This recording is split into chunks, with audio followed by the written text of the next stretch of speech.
Nine Inch Nails, Childish Gambino, Nick Cave. L'illustrateur montréalais Pat Amou dessine des affiches de spectacles pour les plus grandes stars de la planète. Son objectif? Traduire la musique en images. Un caractère du groupe que j'essaye de mettre dans l'affiche, c'est pas comme deux images qui se marient pas vraiment, et puis tu mets le nom de groupe et puis c'est fini.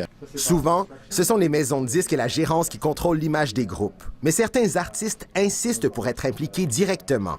Il y a beaucoup de musiciens qui, comme Jack White, il regarde à tous les sketchs et il te demande de faire des changements personnellement. Et ça n'arrive pas beaucoup, ça. Alors, c'est cool quand l'artiste directement est engagé à ton travail.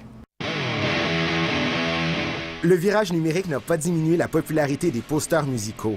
Les ventes de disques se sont effondrées, si bien qu'une part importante des revenus de l'industrie vient des concerts. Les affiches sont précieuses pour annoncer les spectacles sur la rue, pour affirmer la présence des groupes en ligne ou encore comme produits dérivés vendus durant les concerts. Certains fans et collectionneurs sont prêts à dépenser des fortunes pour acquérir des affiches des groupes qu'ils apprécient.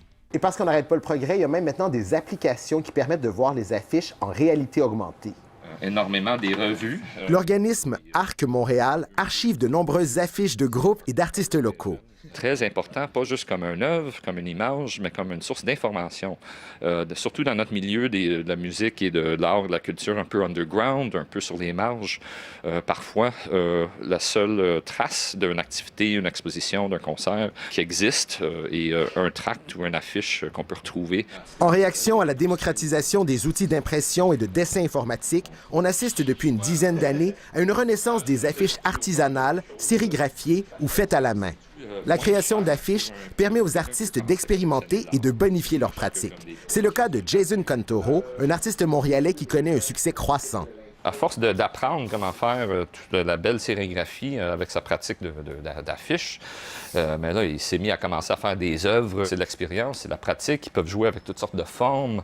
Quand on donne un contrat à un affichiste, on ne dit pas toujours exactement qu'est-ce qu'on veut dessus. Il peut utiliser... Ça peut être un laboratoire pour explorer. Ça. La création d'affiches à Montréal reste très dynamique et tout indique qu'elle a encore de beaux jours devant elle. Les posters musicaux sont là pour rester et pour coller. Ici Nabi Alexandre Chartier, Radio-Canada, Montréal.